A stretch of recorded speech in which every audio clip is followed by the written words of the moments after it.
what's the plan for tomorrow aside from Coalsack? When do you guys fit in your creative imagination time? As in like tomorrow At tomorrow, or yeah. weekend. Actually don't have much plans. I think with COVID we've just been staying in. Outside not really planning at all. We just stay at home with the baby and relax. Yeah. But we take walks every now and then, like just with her as well, just because she gets cabin fever. And yeah. Fantastic. Yeah. And I've got a lot to do, guys, as you already know that we're launching on Friday, EBS products. Oh yes. So after this weekend, it's going to be crazy up until next week. But Nice. yeah, Nice. very exciting. So how has COVID treated you? You know, some people have found it a time of more creativity, others less. The whole world has gone through 6 months of intensity around this period, if not longer. You know, as creatives, how have you handled it? And how do you handle the stress and also the stress of being young parents? Wanna go first? Oh yeah, definitely. To be quite honest, we started working from last year. Yeah. At the same pace as we are in during this COVID-19 period, but it's been easy for us because I feel like what people struggle with is the transition. And I experienced the same thing after I left my old job when I had to transition working from home. So I wanted to treat myself as if I was still doing my 9 to 5 hours. And yeah, so it took about 3 months the first time around. But the moment you really just work with your time, then yeah, it gets a lot easier. So it's been okay, and definitely has been a time for productivity. We really follow the young lady's schedule. So yeah. Yeah. She changed the nap times now. Yeah. So it's about now. Well, I think it's such an important point, you know, that we don't separate family from the work that we do. I'm part of another leadership group where they actually said to us that you're invited to bring your children, and I've never heard that before. Oh, nice. Very, very nice. And but they said you can't be a completely productive leader if you don't have balance in your life. And if you have people who you love, they need to be next to you. And I thought that's quite interesting because, you know, we live in a time when being creative and being productive, the assumption is sometimes you must set aside parts of who you are. And I don't think it makes us balanced people. For those of you who are listening, part of today's discussion really follows on from yesterday, where we had a bit of a good insight into the three directors, how we've imagined Coalsack as a new institution that speaks to cultural production on the continent. But today's discussion will be a little bit more around the sort of creative aspects, which we touched on yesterday. And we're very pleased to have Sekantsi as part of our team. He's been working with my colleagues here for longer. I've had fantastic time with him on Metamorphosis, which isn't an easy project. And very shortly, you know, we'll also put him online, and we'll have a bit of a banter about the drawing side, the graphic side, and perhaps maybe the difficulties or let's call it the opportunities of working with writers, and vice versa. I'll ask the writers about what it's like working with the people who draw, because when we create graphic novels and we create comic books, it's really a synergy of these different ways of looking at creativity. So I'm not sure if Sekantsi is ready to be put on the spot just for a quick chat. Are you there? I see you in the crowd, my friend. How are you? Yes, I'm here, and yeah, I am ready for whatever you have planned for me. Well, I think the people, I mean, first of all, let's just put it out there. Everybody raves about your work and what you do, and it's really impressive. When I first saw it, I was like, okay, this is somebody who I can definitely work with in terms of, you know, bringing to life a very, very difficult vision and a very complex one, which you've done very well. And I'm looking forward to us building on it. Thank you. But maybe just for the sake of our listeners and our friends here, you know, what got you into drawing, and you know, how did you make the transition, and how did your friends feel about it? How did family support you? Like, tell us about your journey. Yeah, so Mosotho boy, born and raised in Massachusetts, Lesotho. Yeah, I've always been interested in art and cartoons. The only problem I would say when you grow up in Lesotho is just that you can't really get access to things like comic books. You can't really get access to things like, you know, like drawing tablets that I use now, you know, Yeah. which I would love, for example, drawing tablets to be made accessible to like primary school kids and so by the time someone graduates high school, they're very comfortable with it, you know. I'm not opposed to like hard copy things like we mentioned yesterday. It does feel very good when you have like a physical thing.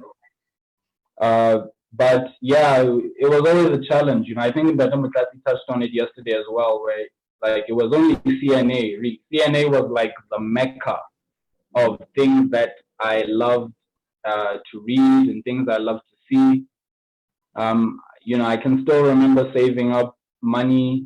Some of it was money that I earned myself from selling commissions in high school. I would sell like pictures for like 5 rand. Usually it was stuff that it was Dragon Ball Z stuff because you know Dragon Ball Z was huge when I was a kid. So it would be yeah. So, So you were a bit more advanced than I was. Yeah? Hey man. So yeah, I would put all that money together and then go and buy a magazine. There were these NAG magazines that I used to love. I still love them actually, but they're expensive now. Not gonna buy them. But I would save money and buy those, and there were all these interesting, you know, what is it, artwork. There was all this interesting artwork for like games like Soul Calibur and Tekken, and you know, all these things that I was interested in. And yeah, these sorts of things informed my whole process, and my father as well. You know, my father used to buy me, you know, these school books, the like 2 choir, 3 choir books that you would get in school with the red spine. Yeah, I would go through those things like in a week. You know, when I was like 9, 10 years old, I would go through these things, and he would get me another one if I asked him repeatedly. He would get me another one, and I would fill that one up. And yeah, that's basically, I guess, the genesis of who I am today. So I just that sounds very familiar. And I want to pick up on your dad buying, you know, the books for you. Did he do this because he saw your talent, or you know, I mean, what was your relationship like with him when it came to creativity? That's actually an interesting question. He was how do I put it? I think he understood me, if that makes sense. I don't know if that really makes sense, but he sort of he knew how to talk to me, and we had like a good relationship. You know, he was an academic as well, kind of like Mepalasa mentioned yesterday, like having academic parents. You know, I was in a very similar situation, but he was very progressive, you know, in the way that he thought, and so I think he saw talent. I feel kind of weird anytime I describe myself as talented, but I think he did see talent because he would always, you know, go through my work as well. You know, he would come through my work and be like, "Yo, tell me about this, tell me about that." You know, I remember this one time I did a portrait in, what was it? It must have been grade 5 or something. So mine was more detailed than the other students. Like I wanted to draw my face, like I wanted everything to appear, over every wrinkle, every dot, all those things. And so I remember showing him that, and he reacted like it was the most amazing thing ever. Looking back now, it really wasn't. You know, I remember that picture. It wasn't that good. Yeah, but seeing his reaction, I think, was very motivating, and I wanted to top myself each time. I wanted to get better and get better and get better. So yeah, he was integral, I would say, to where I am right now. I find that very interesting because I think you're the second person I've heard that they got encouragement from their parents and like even going out to buy them stuff and really pushing that stuff, because I feel like sometimes previous generations in LA, it's going to be a doctor, go be an accountant or whatever, and it's good that there are people out there that think wider than just the normal careers. Well, that is Sekantsi, also to back on Mokhohlane's comment here. So I'll tell you one of the nightmares I had. I think I was maybe 11 years old, and I had stacked all of my drawings together. And I think I know what you're going to say, but yeah. No, I have to share it for the sake of the audience, because you'll feel my pain. So so the domestic lady, who was obviously helpful in so many ways, decided that this was rubbish. So she took all of my drawings and sketches for like 3 years and threw them in the bin. And I remember walking around the house looking for my drawings, up and down, up and down, up and down. And then something told me to go have a look in the bin. And I went in there, and my mother really makes this amazing curry. Like, it's really, really, really good. But so you could imagine curry mixing with pencil sketches and so on. And I remember confronting her. I was like, this is art. And she just looked at me like, and I look back, and especially we look historically, where you can find like sketches of the great artists when they were kids, and this and for a lot of us in our communities, it's very difficult to be nurtured by family, in terms of our creativity, because it's seen as not functional, or to be nurtured at the right time. So some people are discovered too late in their careers. And when they ask, what did they draw like when they were young? What did they write when they were young? What were their poetries? We don't have any recordings. So, I suppose what I'm trying to say is what we want to do as Coalsack is to help bridge that gap, where more parents support literacy of children, whether it's in fiction, fun, manga, sorry to put that in. Yeah, because ultimately it makes us better people, and it makes us more literate in other sorts of ways. I don't know if you'd agree in that. Yes, I would completely agree. Both you and Mokhohlane have said something or have touched on something very important. The role a parent plays, I think, in the development of their child is so important. Because I feel like, a parent is sort of like an indication. It's almost like a compass to a child. It's almost, it charts a course almost, and it shows you what you can be. It shows you what you can attain. I mean, both my parents who are educated, and they're not artists at all. But just seeing them being able to entertain the conversation of art was like, it just did that, not to sound cheesy or anything, but it showed that it was possible. You know what I mean? Yeah. It just let you know that, oh, okay, so this is also something I can do, which I think is actually part of a larger thing that I believe today, which is, I don't like this thing that, I don't want to sound like I'm being like bougie or anything, but I don't like this thing that happens in our culture where there's a strict definition of what a Mosotho is. You know what I'm saying? I don't believe that you can put a Mosotho in a box. I think that's a limiting way of doing things.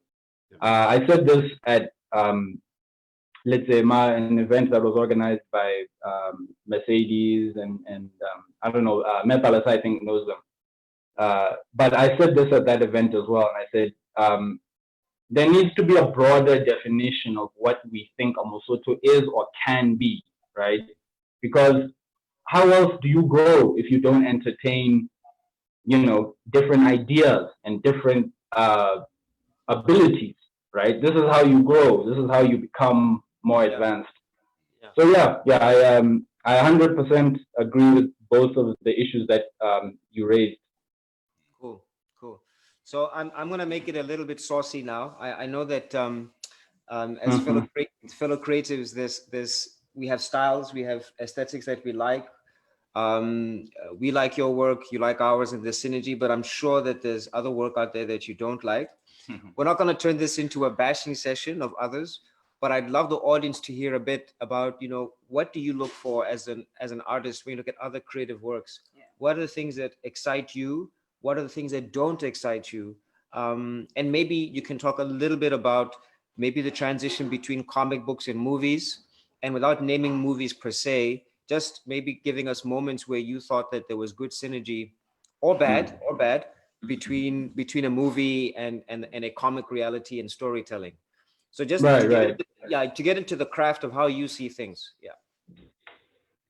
I'm very passionate about art, but when I say art, I mean, or rather, let me put it this way. There's two kinds of art that I am very passionate about, and that's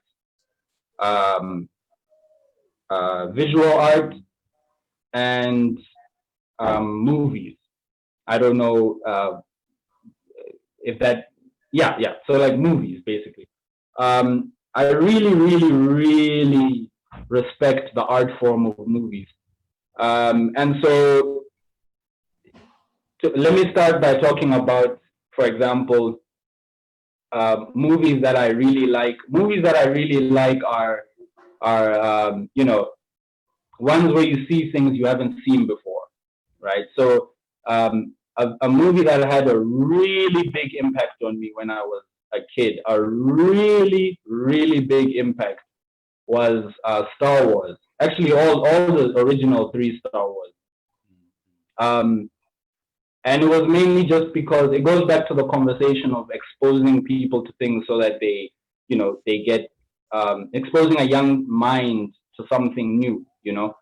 I mean, you can imagine me being, or anyone really, you can imagine any person who never saw a lightsaber before. Like, imagine seeing that for the first, if you can remember what it felt like to see Darth Vader light up a lightsaber for the first time. Totally amazing. It was like, Still get yeah, it was crazy, so things like that, when you see them as a child, they're amazing, but things I don't like are when, or rather, let me not say things I don't like. More, I can't remember. I think was it you or was it Tato Matlazi yesterday who mentioned a point about how movies, or rather, people are creating comic books with the knowledge that they can eventually become movies. That's what I picked up on. I'm not a particularly big fan of, because I feel like the original art suffers. Your original idea might suffer if you're doing it, to sell. Basically, that's what you're doing. When you create art, it can't have a formula, and unfortunately, movies, particularly movies today, I feel have a formula, and that kind of, especially like action movies and like sci-fi, comic books, that style. I feel like they're following a formula now, and that I think is a bit problematic. That is difficult to really say this is art anymore. If I can touch on something there, sorry to interrupt you. No, please. I watched a video the other day where the writer of the new Joker movie, it's not so new anymore.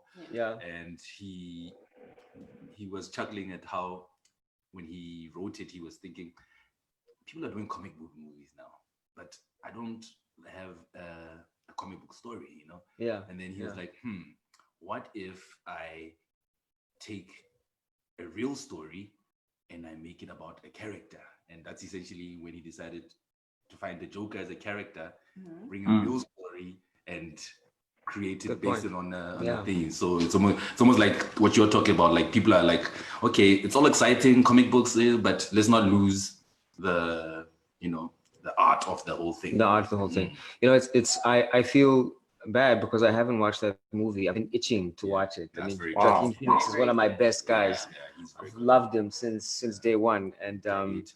yeah. So you enjoyed it. Yeah, it's very good. It's very, very good. Yeah, it's unnerving. It's really unnerving. Well, he's a pretty.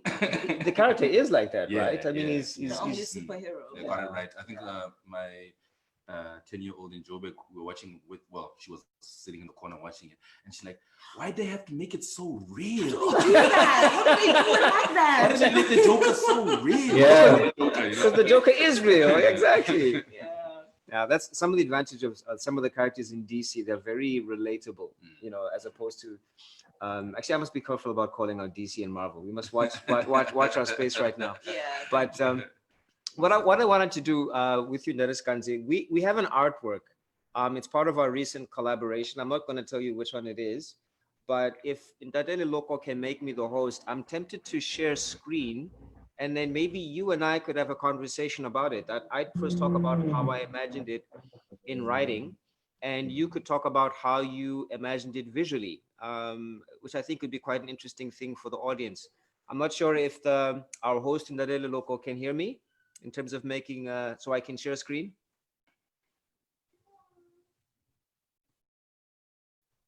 Is he muted?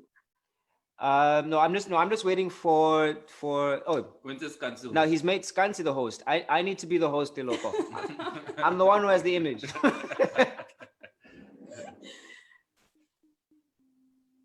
Sorry, just be patient with us out there, listeners. We're just waiting. We're going to share some beautiful artwork just now. So, Skans, maybe I can ask you something in the meantime. How have you found people approaching you? So, obviously, what I found is that as the writer, or as the writers, when we approach somebody, there's always that bit of, all right, I'm happy to do this, but are you gonna pay me? You know, I think a lot of people think that it's nice to do things for free. You acquire, you draw it for free.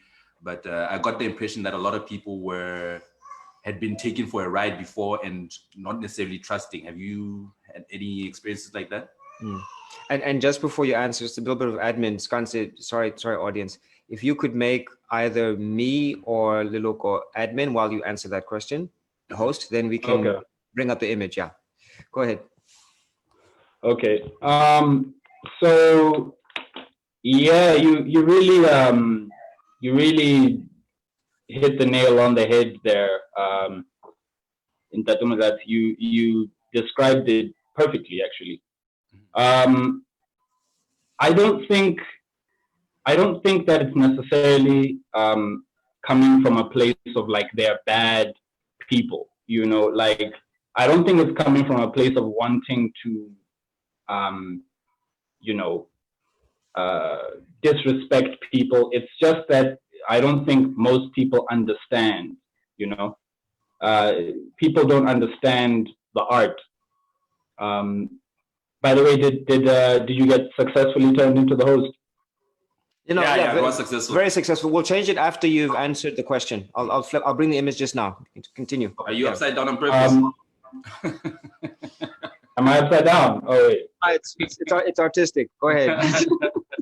Yeah. So you were saying about people, yeah? Yeah. So I was just saying that I don't think that it's that the people are necessarily, you know, mean-spirited. I think it's just that they don't understand what it takes to create what I create. And I hope I don't sound arrogant when I say that.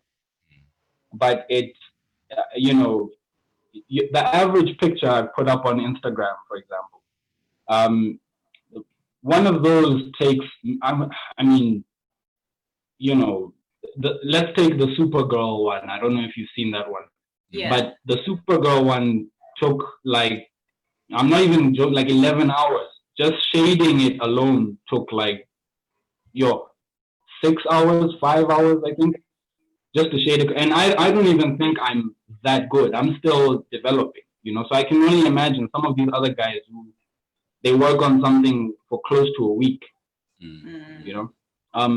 So I don't think they understand that. I don't think they really understand what it takes to create those things. It's extremely taxing on your mind. I've said this many times. I'll be working on something and I need to take like a 30-minute break, like play a game or something to get my mind, off, so I can essentially restart my mind when I go into it. So yeah, there's plenty of people that think that this thing is easy. I can assure you it's not easy. I think anyone who has I saw a nice picture on Instagram the other day where it was like it said a person who likes art and respects it will say that art is hard. A person who likes art and tries to draw will say art is hard. But a person who has never done it is always likely to say, "Oh well, it's okay. It's a hobby for you. You can do it for free." Yeah. It's like yeah, it's a hobby, but I mean, what you think there's no stockbrokers who don't enjoy stockbroking? No, they're there. There's doctors who genuinely feel good when they're doing something. There's biochemists who really enjoy trying to fix, trying to come up with new, things in the field of chemistry. So, just because you enjoy something, it doesn't mean it should be taken for granted. Yeah. There's a very interesting hip hop lyric by Kool Moe Dee. It goes way back, 1989, I think. It goes, it's called "I Go to Work," and he says, some people say that rap is not. Some people say rap is not work, and that's ludicrous. Whoever said it must be new to this, and it's very beautiful because, like, listen, this is hard work. Now, what I'd like to do is share an image from our direct collaboration. If you need to, it's okay. And sorry, guys. Not sure what happened there. I'm just going to share my screen, and then we'll talk to the image. Yeah, it's cool. If you need to go, it's cool. So 1 second, I just need to scroll down, show all windows.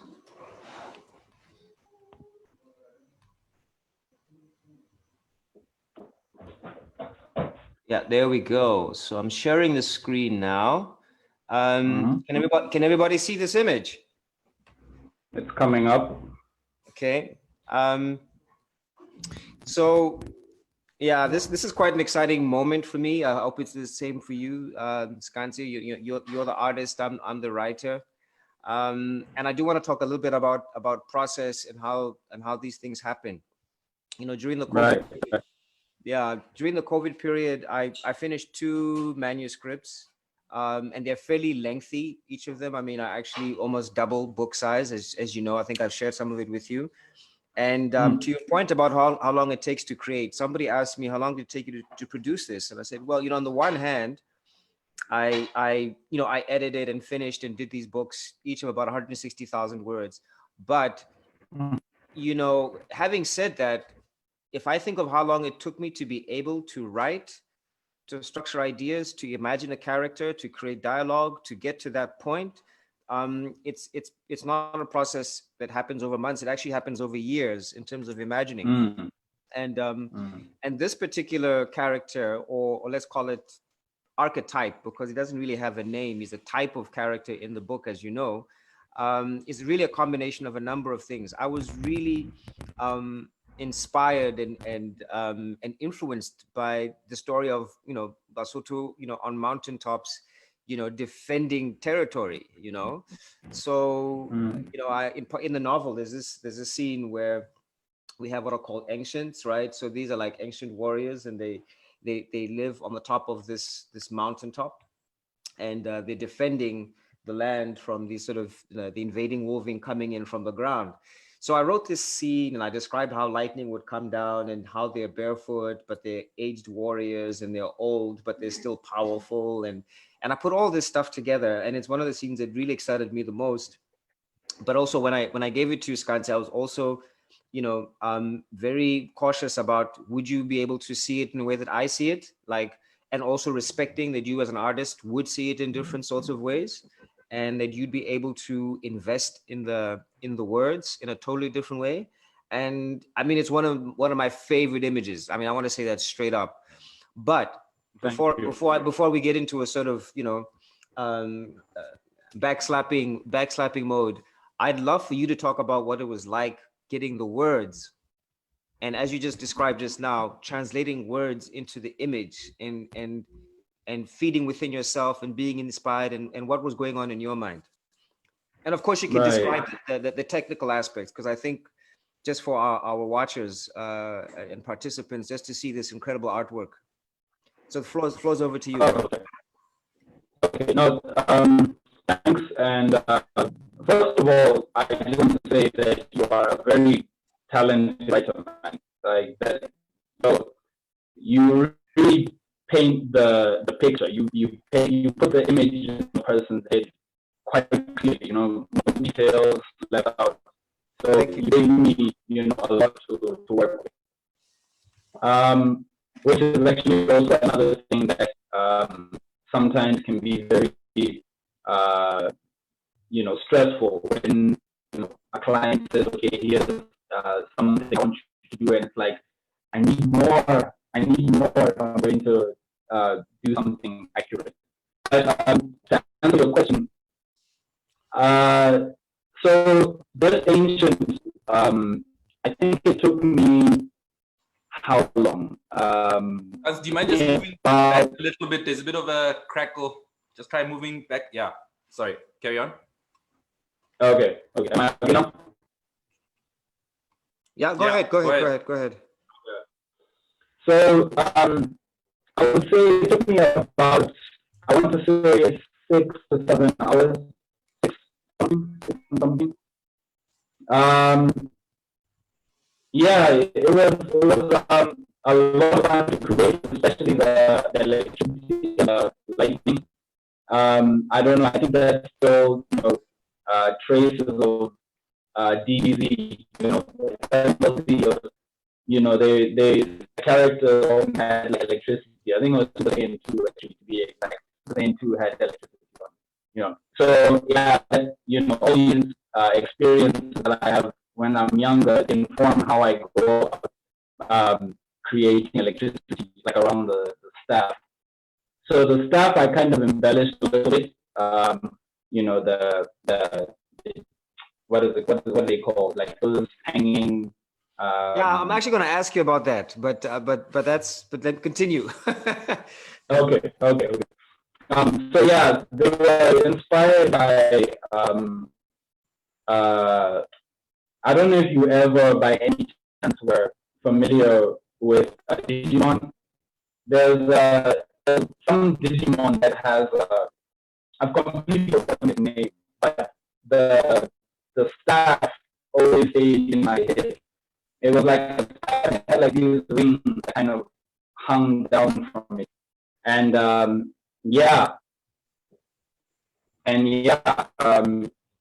it always just kind of stuck in my mind how the rings kind of hang down. I also came to notice that it seems to be a very common thing in Japanese culture. Yeah. I've noticed a lot of their staff, a lot of characters have those kinds of stuff when they have things hanging down from the door. It was a similar vibe. That's what I had in mind. I don't know, man. I think this was the book and the hood. I just identify your how you describe them in the passage in the book. I just gave him a mantle man. I don't know how else to describe it. It's like a mantle thing that he went over his shoulder, that brownish thing. I don't know if you can see it, because it's kind of dark. Yeah, very subtle details. So, yeah. It's quite cool. Very cool. Very cool. Yeah, yeah. And I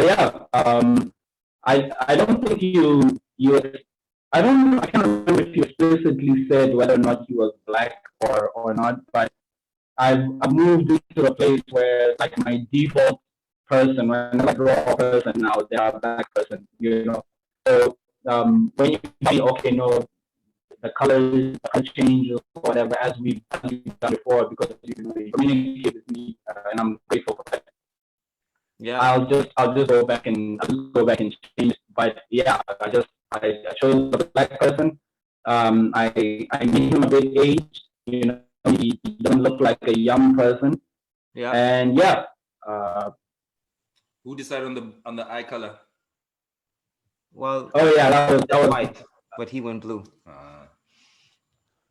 Well, the thing is, I mean, of course, we can white. Yeah. But I knew that a pale color always works. Correct. You know, yeah. a pale color always looks. Yeah, it always looks like this character knows more than they're letting on.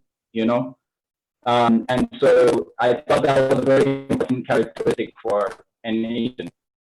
Yeah. Well, you know what? It's interesting.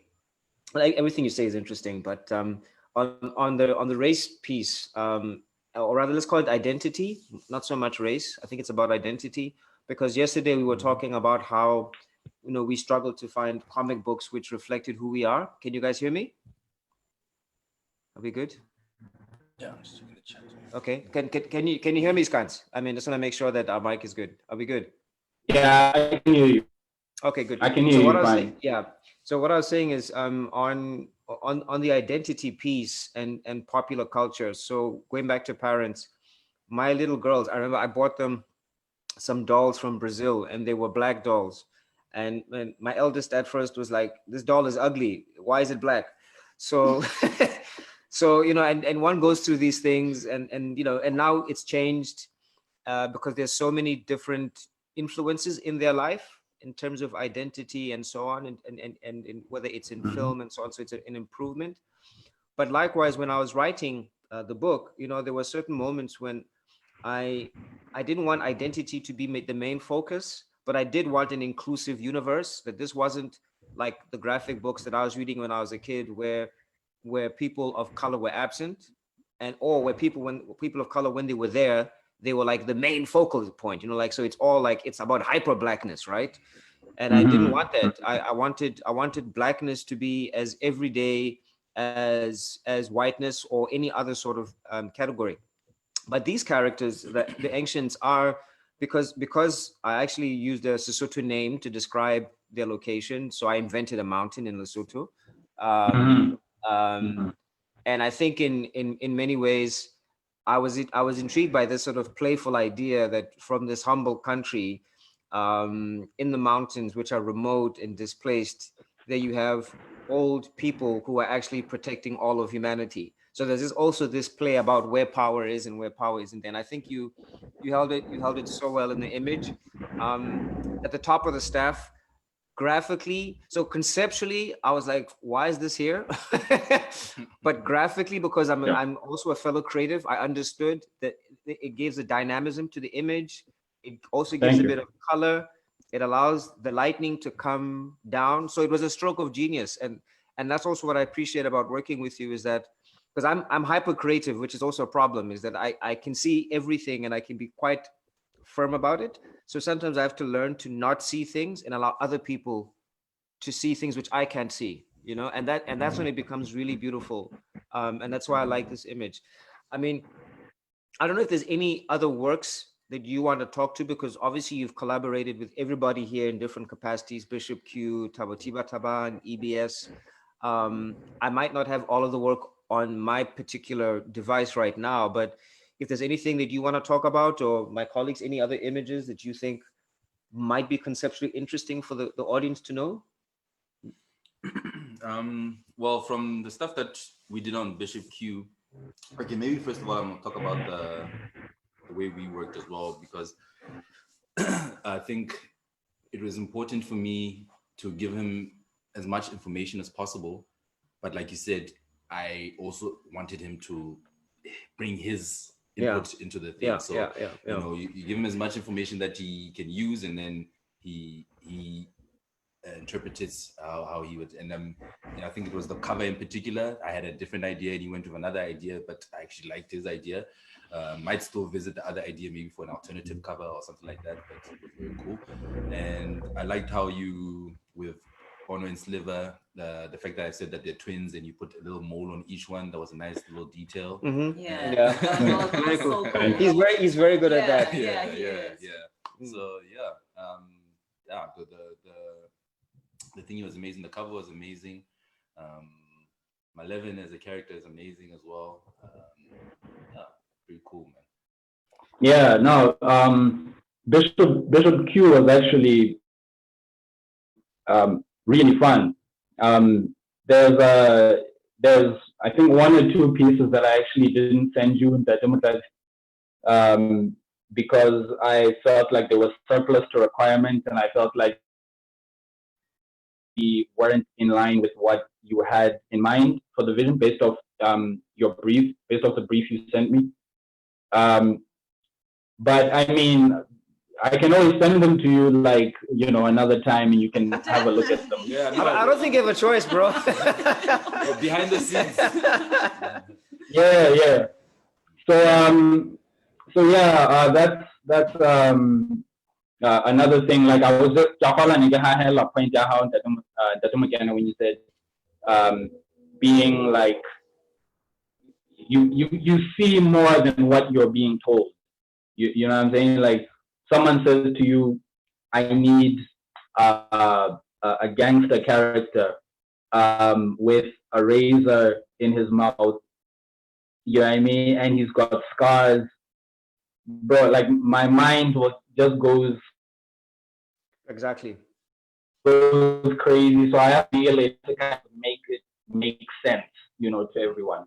So yeah, but Bishop 2 was great. People look for that's also going to be really interesting, and the theme as well. I like the theme, the underlying theme of you know, basically the past being, you know, relevant to a person, no matter how, you know, if you try and run from them, they're still, you know, they're still relevant and they should be dealt with. Yeah. Right, and man, want to talk about his work in a different space, not so much adult, but maybe about youth and drawing there, and Oh yeah, definitely. Sekantsi, we worked on a number of projects. I don't even know which one to touch on. You introduced him to us, actually. yeah, that's the same. Yeah, I mean, we went to school together, and the only memory I have of Sekantsi, that's because he was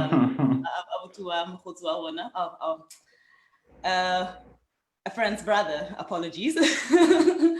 And you were always drawing, like, all the time at Machabe. You always sat there with your book drawing all the time. So the only project that comes to mind was, do you remember last year around November, where we had 2 weeks to basically come up with about 13 books? Yo. That's a little bit insane, though. I mean, 2 weeks, 13, that's too much. That was a bit crazy. And those were like rhyme books, proverb books, readers, and we pulled it. I mean, the Sekantsi, you really pulled it off. You really pulled it off. And as always, was amazing. But yeah, I guess we can't really share those illustrations because they will be launched next week. So yeah. Look out for the EBS launch. Working, sorry to like cut you off, if I can just say, working with Matt Palazzo was also, you know, great. You know, she was very professional, very, you know, was also very detailed in like the things that she required. And that's always something that I always appreciate. I really like having a person who, you know, interacts, you know, with me and lets me know how we're doing, you know. And I'm very proud of a lot of the work we did, you know, particularly the charts. I'll confess, I hadn't actually drawn. I can say what I did, right? Yeah, I Right? think you were drawing. You were always there with your book, so it always looked like you were sketching. No, yeah, but like I meant like the type of art that I did, like regarding the chart. You know, like those ones with the animals, they were. I hadn't drawn like that in a long time, a long time. I feel like that's So the basic of drawing, isn't it? Like I drawing with kids. mean, kind of. You know, I mean, I was drawing pretty messed up things when I was a kid. I'll be honest. You know, I was, you know, at some points it was, you know, I would see something on like Power Rangers, for example. I had like a whole book. Actually, I remember I had a book where I specifically drew monsters in this book. Mm-hmm. So yeah, like, I don't know if I would say. Sorry. No, go ahead. Go ahead. Sorry, I'm interrupting you. Go ahead. Oh, okay. Okay. No. So the books were, you know, I was varied. I had different interests and stuff, and I actually wasn't a fan of drawing realistic things. But it wasn't until I did the work with EBS that I think that spark, you know, that sparked the interest, you know, because also digital art I think is a bit different from like, you know, on a paper and you're doing it. There's digital. I'll admit digital art is a little less stressful than drawing on a pencil and a paper. So, but yeah, it was a great experience, and I did over there. Can I ask you guys, the panel, a question? Why do we not consider children's books to be comics, or do we? Because they have images. They have.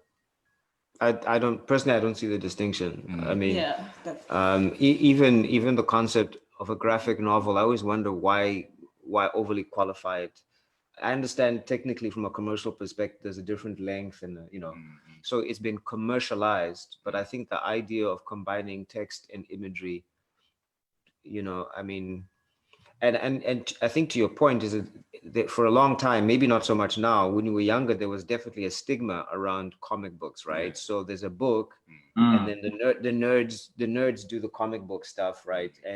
But then, you know, I'm so happy now because nerds rule the world, right? So so whether it's in IT or technology or film and so on, the directors who we admire are the ones who would be the ones with a comic book in a corner, you know. So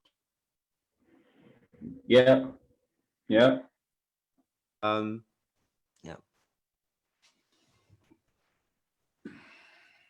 Question: there's some comments in the group which I think is important to bring light. Somebody asked, and I won't say who they are, just to give them their privacy. They asked, or rather commented, that they're haunted by their stories and their ideas and characters. And is it the same for me? And this one was directed to me, right? So I'll answer it. I'll be very frank with you. This might sound spooky, but sometimes there are certain scenes that I do find difficult to write, because to imagine them, I have to see them. And when we're talking about very complex and, you know, monsters that have immoral characteristics, or they're dangerous, or they're horrific. And I think yesterday I spoke about being committed, right? So if I write a character, I will write that character in a way that that character should be. I'm not going to edit that character. If they're a hero, they're a hero. You know what I mean? And I'll give them their complexity. But there have been some times when I'd write a chapter and I couldn't finish it because you know, I'll be getting goosebumps on my neck, and I stay at home alone, and it's 3 a.m. and I'm hearing things bumping in the house. and of course these things are. It's entirely irrational, right? Because I'm a rational man. I mean, I'm an architect. My life is all about, you know, mathematics, measuring, touching, holding. You know, I make things. So it's very strange to be sometimes be confronted by the power of your own imagination. and then sometimes I would describe what I'm writing to some of my friends, and then they'd be like, you're calling some demons, Mokena. And I'd be like, no, that's the character, that's the story. So yeah, I think, yeah, to be honest, there are moments when, because sometimes when you write, and I don't know, Sekantsi, whether you can comment about when you draw. Sometimes when you're flowing, when you're writing, and it's the same as music, if you're emceeing, there comes a moment when the creativity is bigger than you. It's just you're literally flowing, So I can sometimes write like 20 pages of writing and then step back and look at it. And it's difficult for me to remember all the decisions that I made along the way. It almost just comes out. And I think it's those moments which are both beautiful, but they're also a bit strange and weird, because it's like, oh, wow. And then you start wondering, why did I think of that? And does that reflect on me if I'm saying that? Or does it reflect on my creativity? So to what extent is it autobiographical? And yeah, so, but I think being an artist is about that strange space, whether you're a painter or a musician or a writer, it's about being in that moment when your art is bigger than you, and you just have to obey it in that moment. I think I don't know whether my colleagues would comment, and you too, Sekantsi, on this issue of creativity overwhelming you. I think oh, sorry, carry on, Sekantsi. Okay. So for me personally, I do think I make my best work when I can kind of draw from personal experiences. Some of them are very unpleasant and some of them are pleasant. But I can also 100% agree with you when you say, you would be working late at night alone, and yeah, it can get kind of creepy, if you're doing something that's, really, like, actually, how I judge, how I would judge, right, and still judge if I made something worthwhile. When I was a kid, I've been making my own comic books since I was like 10. I would I would rip out the pages in those 4 choir books and then staple them on the side and then just do the panels. So every now and then I would do different genres, like science fiction, age drama ones, and I would do horror even. And I remember working on some panels that had, a very strong horror theme. And I creeped myself out. I stopped working. So yeah, I can 100%. I 100% agree with you. Yeah. The moments when you get. Well, if I can answer that, to be honest, well, the way I go about my projects, we probably touched on being diverse yesterday, like people that really, really invest in their projects. So what things that I come across are really scary, because I don't just write. That's why it takes me 5 to 10 years to even, produce anything, because I literally live my projects. I like to understand the depth of my projects. So right now I did mention, yesterday I also did mention the kinetic life. So it's just been a journey that I started this year. So like sun meditation and just understanding animals. And so it gets very scary for me to answer the question. However, I also grew up really listening to folk tales, Ditumo, and really scary stories, so much that up till this day, my elders still send me those stories every now and then. So for me, it gets scary, but it's just a route that I chose in life, to not just write or to tell stories. I want to understand the stories before telling them. So it does get pretty scary depending on what it is. Yeah, I don't think you guys have covered it there. There's two questions from the audience. The one is, a lot of African folktales have a horror theme to them. Why is it not that popular in commercial movies? Well, I mean, so I'll give my answer to that, and I'll give my answer as well as the solution. I mean, the problem with let's call it the experience of colonialism is that you lose the power to tell your story, right? So in any sort of colonial setting, the stories that are told are the stories of the colonizers. So we know Aesop, we know Hansel and Gretel, we'll know Little Red Riding Hood, we'll know a lot of things. But if you'd ask an English person if they know about Tokolosi, it's like, what? So there's definitely, it sounds pretty obvious, but the one is that it's a result of the absence of storytelling from our perspective getting momentum. Now, having said that, I think there's a wonderful space for us now to invert that. In fact, there was a movie called Tokolosi, which I watched. I won't comment about that movie. But I think there's such a wealth of, whether it's myth, folktale, fairy tale, bitsomo, whatever the categories are, there's a whole wealth of stories out there that need to be told. And are actually quite exciting. I love Greek mythology. I mean, there was a time when I could rattle off the names of 30 gods and goddesses and demigods, and who slept with who and who did what, and what happened at Olympus. And I also love English, and a lot of the words actually come from that. So it's wonderful to understand that panic comes from the word pan, and Pan was the demigod on the mountain. When so the question is, why can't we bring our stories out there? And I think we can, and I think that's what Coalsack is also about. So this journey that we're doing is quite long. So one moment it might be Bishop Q, one moment it's Wolverine, another one it might be a different story. But basically our universe is already quite large, and it's going to be even larger as it goes ahead. There is a question about business and structuring IP. I think that would be a separate discussion in terms of business modeling and how one does this in this day and age.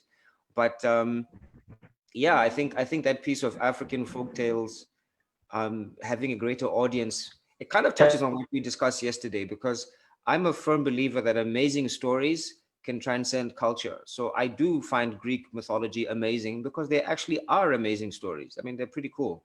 And I think we have amazing stories, but nobody's showed the world how cool they are. And I think it's up to us to show that we have a wealth of stories that could be just as amazing as Hansel and Gretel and Little Red Riding Hood, or Jack and the Beanstalk, or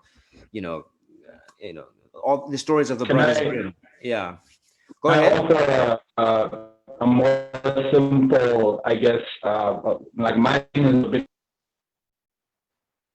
Oh, looks like we lost Skans.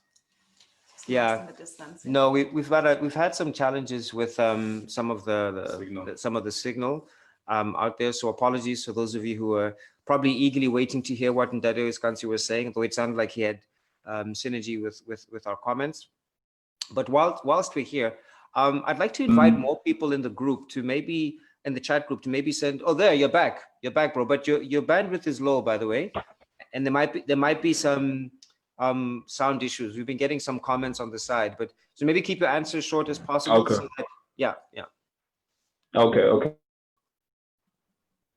No, I was just going to say, frankly, I think a lot of African people, or definitely a lot of Basotho anyway, frankly, are just scared. Like I can't imagine, for example, if someone created, I don't know if you guys ever watched Lesilo Rule. Of course, of course. So that shows scared the crap out of me when I was a kid. But it was a great show. However, I know the horn. Yeah. But I know Basotho, and if we created something like that, the way I know my people, I am certain that at one point or another, people are going to find out where the director lives, where the writer lives, and they're going to come over there talking about, you can't create this sort of thing because you're scaring us in the neighborhood. We can't walk down the street, So I legit think that's a possible reason why more people don't do it. You know, people are scared to, associate with supernatural things in our community. I've so much to say, but I just want my colleagues to comment before because I've got a lot to go ahead or yeah. I feel like the reason, well, people don't know the stories. People don't know their stories, so I think that's why there's that gap. The day Magega touched on, obviously well, let me just say, I'll probably go back the last 400 years, but I mean, it happened way ahead of that. So I mean, we've been stripped of our food. We don't know about our food. We don't know about our clothing. We don't know about our gods. We don't know about anything. And I feel like that's the reason why we have these challenges, and more so, people don't want to know the African stories. It's the challenges I face all the time, or the criticism that I feel like sometimes I get in the industry, is that people actually are not interested in knowing African stories.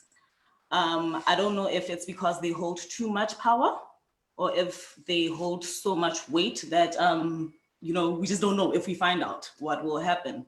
But yeah, I don't know, the Demakeka, if you have any idea why things are like that. Well, I mean, so I'll connect my answer to your question to his comment. The one is, I think it's actually a good thing that African, or let's say Basotho people, to be specific, maybe are so scared of horror that they would come to your house, because what that means is that they have the capacity to believe, so they're not numb. So from a creative perspective, that means that if you're creating something for that audience, they will live it in quite a tangible way. They're not numb. They're going to be like, oh, I've seen Freddy Krueger, or I've seen this. Yeah. They'll, and I think that excites me about having a whole community out there who can be given content, but they'll have a totally different emotional reaction. So I actually see that as an asset. That's the one thing. On the piece of Africans not wanting to see their past, I don't agree, but I will say this, is that I find that very often, and we're using big words right now, which I say big words in the sense that we can be attacked. Who's African, what's not African, what's black. I'm accepting all of the complexities that go with these categories, and so please forgive me if I'm not, if you feel that you're being excluded by what I'm saying. But I do think many Africans, if you talk about fiction or you fictionalize the past, people will say, oh, but that didn't happen. Oh, but that's not right. Oh, so a lot of people expect us to imagine in a way of authority, as opposed to really imagining for the sake of imagination. So if you change a Sesotho word, it's like, no, but that's not how it's written. And you're like, no, that's not the point. This is a graphic novel. Of course, that's not how it's written. It's almost like saying, no, Superman can't have black hair. His hair must be brown. But you're like, but Superman flies and comes from outer space. So you're more worried about the color. So what I'm saying is, I find that we have to give ourselves the license to play and to imagine. I watched, what is it? This kid who's I forget. There was a movie about Poseidon's son. I forget its name. It came out a couple of years ago. Young adult film. Sorry, which one? I'm trying to remember. Wait, but keep talking. It'll come to me. Yeah. But so, for example, so I'm watching that thing, and then I'm thinking to myself, okay, there's a number of ways that I could watch this. I could watch this as a Greek historian and say, this is not how Poseidon's son would operate in the 21st century. Or I could say, actually, as a young Greek person, why he doesn't look Greek, and why are these different characters? So in other words, I could be very particular and critical of how an ancient mythology has been interpreted by Hollywood. And I actually think, in a way, that that's wrong. I think it's nice that characters can become so amazing that they find different traction. I mean, Thor in Marvel, is Thor, but it's entirely removed from the origins of the mythology of Thor. So I think our problem is not so much what, we haven't given ourselves the license to reinvent our folklore and to be playful with them. And I also think our audience is not quite there yet. So we have to create for them so that they take license. Like imagine making a rethink of Lisilo. Why not, right? Why don't we do a graphic novel about Lisilo, but we reinterpret it? So I think our communities will take time to embrace the freedom that comes with us making stories. But very often they're very quick to accept storytelling from other places, but not their own stories. And I think that's, so for me, that's it. I think it's authority about, is it the right thing? And I'm like, guys, it doesn't make sense to be trying to be perfect. This is not a history lesson. This is entertainment. So let's do that. Yeah. So is that Thing is, Percy, like, that's the one. Percy Jackson. Thank you. Yeah. Thing is, just to add one more dimension to what you said, or I guess more what I originally about Basotho being a bit on the edge when it comes to horror and how they interpret it. Do you remember how people reacted to Mannatap? Even though Mannatap was, as far as I remember, was mainly to get children to behave and not to have them, go outside and, stay out after dark and all that. But it became like a whole thing where people were saying, yo, this is a real person. This is a real person who's out here and abducting people and shape shifts and what. I remember that. I remember that very well, how people were reacting to that. So these are just part of the experiences that if it gains traction, I can see them reacting this way. I can definitely see them reacting like, oh no, this person is trying to bring this into our, real life. Well, I mean, you remember Nightmare on Elm Street. So and the whole chant, 1, 2, Freddy's coming for you, 3, 4, better. I remember that we were it came out when I was at school, and we were at school at the time. And I'm just showing my age. So when Nightmare on Elm Street came out, and I remember this one girl, she had watched the movie and we hadn't watched it yet, and she started singing, the chant, 1, 2, Freddy's coming for you, and I didn't know what it was, but the other kids started acting like super scared, and I knew I needed to be scared because of this whole thing. And I look back now, and I think that's part of the joys and fun of entertainment when it takes us away to of course Freddy Krueger's not going to come in at night and do things to us, but I think allowing our full imagination to express itself is actually the promise of what it means to be liberated. You know what I mean? So there's a political dimension to Coalsack Media. It's not just entertainment. It's about saying that in order for us to be truly, truly, truly free, politics is one thing, commerce is another thing. The freedom to imagine a different way of being in the world is the ultimate test of freedom. And for us, that's what this is about, So, and we want others to feel that freedom. Yeah. So if Basotho are a little bit scared of horror, then we need to help them to embrace that fear and participate, and maybe there might be an African Stephen King coming out because the audience makes, the work. And so we need audiences that are passionate and engaged and present, So I see it as an asset. I see the whole of Africa as an asset because we can tell stories in ways that hopefully allow them to see themselves in the world in a very different way, Yeah, but anyway, I don't know. That sounds good. Yeah. So I'm just conscious of time and everybody's commitment here.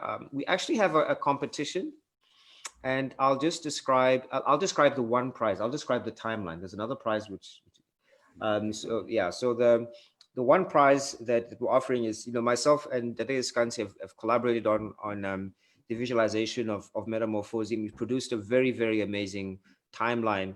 Sekantsi, how many panels are there? Are there about 12 panels? Or is it 9? I'm trying to remember now.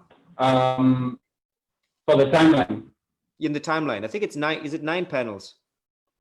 I think it's 9. Yeah. I think it's 9. Yeah. So what we're going to do is myself and Dade Sekantsi, basically we're going to frame those panels.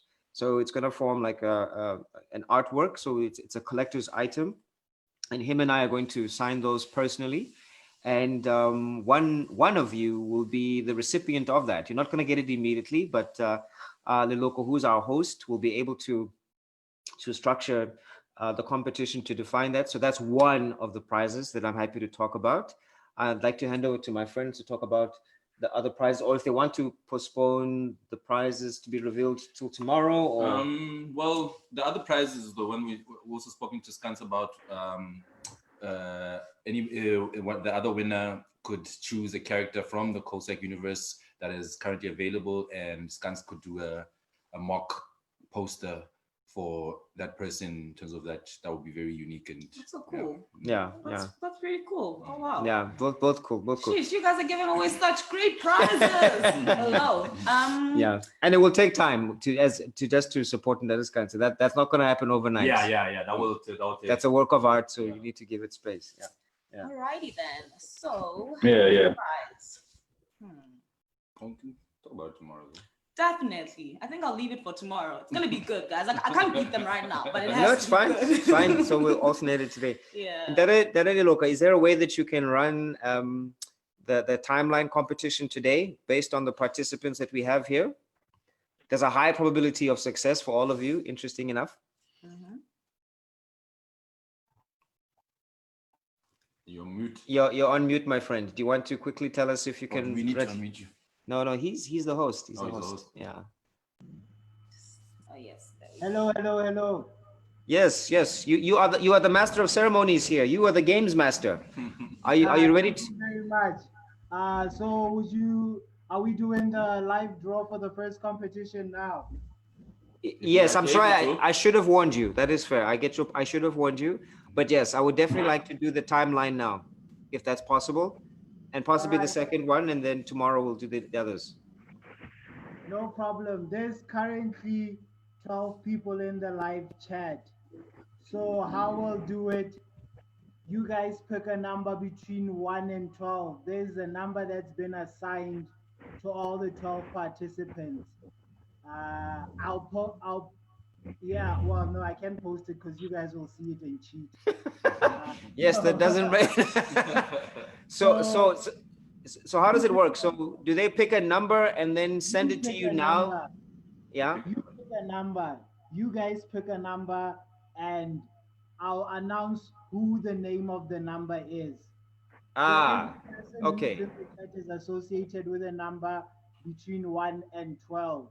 So it's up to the Coalsack Media team to pick their favorite number, and the lucky winner will be announced. Okay, well, I know the number for the timeline. I can say it now, although I'm not looking at the list, so there's no bias. But okay. I thought you were going to do it collectively. All right. So no, well, you can do one, and then we can do the other. Yeah, it doesn't matter. Because how do we get a favorite number between 3 people? Okay, so I pick 7. I don't know who's 7. Yeah. So 7 is Andrea Green Thompson. Congratulations. Is it possible to put her on so we can see her? I'm here. Hi. Do you want to be seen?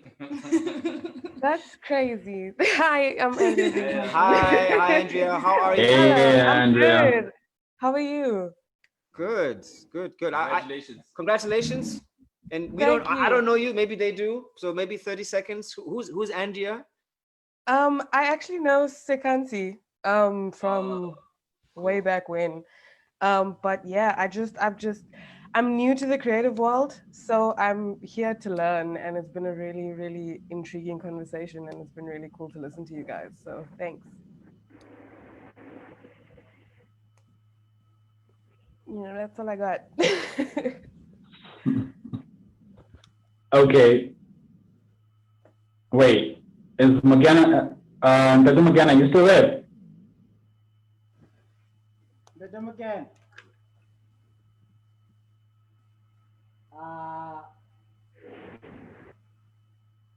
Yeah, and the Dula logo, you're gonna have to do the things, my guy. All right, all right. It looks like they're back. They're back. Okay. Nope, they've completely disappeared from me now. Yeah. Andrea, can you hear me though? Can I what? I'll take the wheel there. Oh, okay. Now I was just gonna ask if you could hear me. Okay. I can hear you, yeah. Okay. Sorry for that, ladies and gentlemen. Congratulations to Andrea on winning the competition there. So you're gonna get, yeah. Congratulations, the first winner. So you will get. We'll email you the details and we'll send you a message.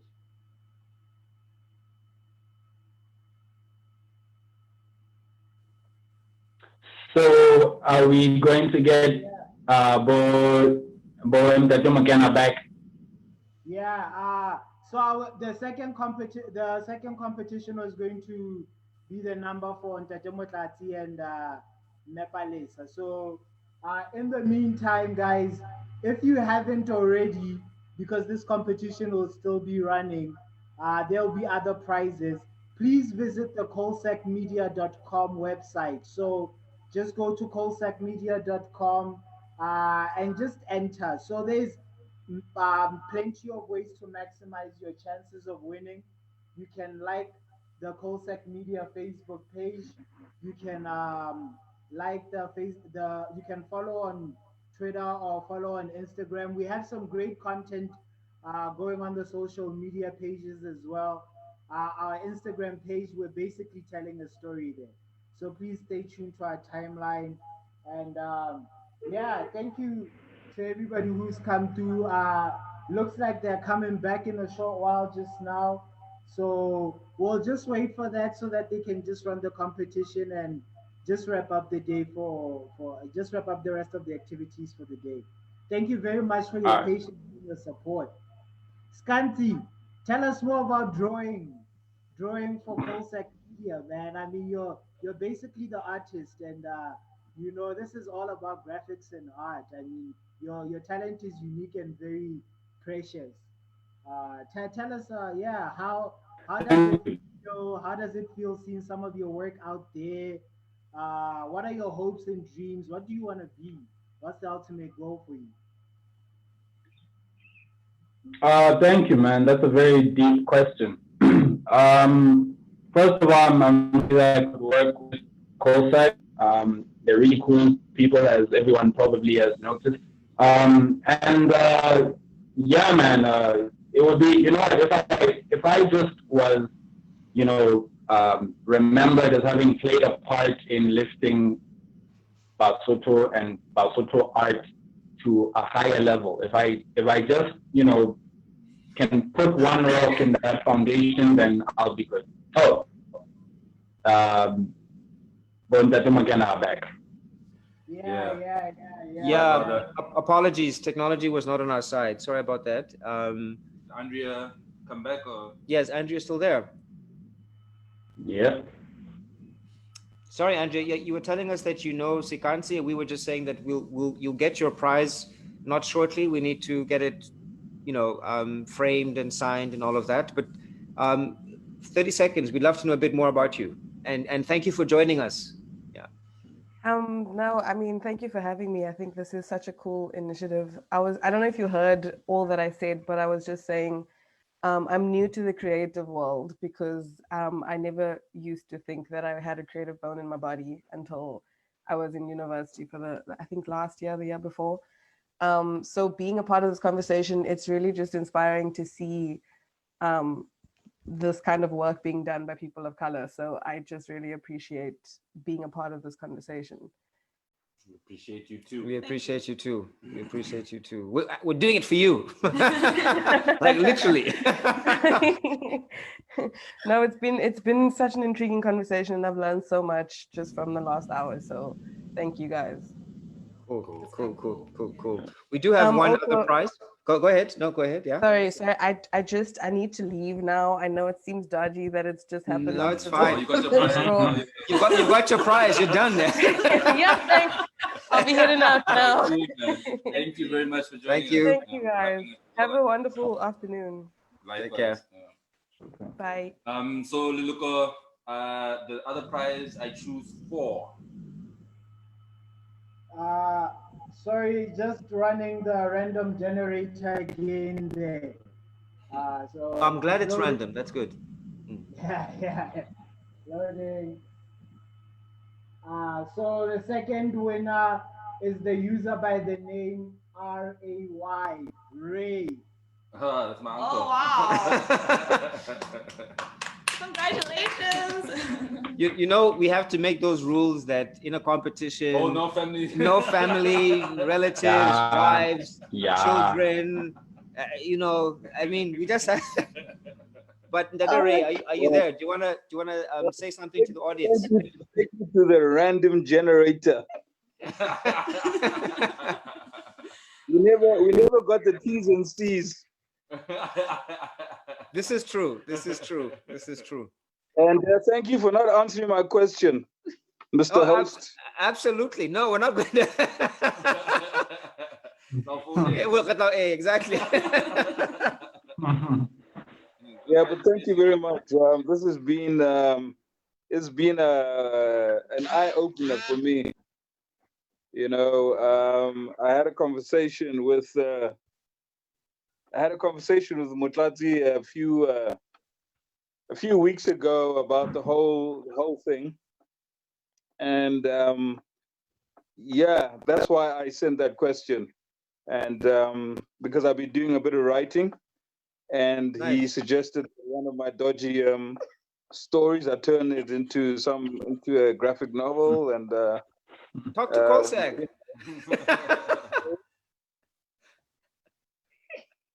Yeah, so yeah, exactly.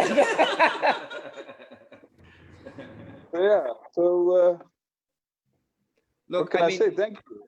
No, and, you're very welcome. Who does the drawing? Masuzutu is not that good. That is Kanze.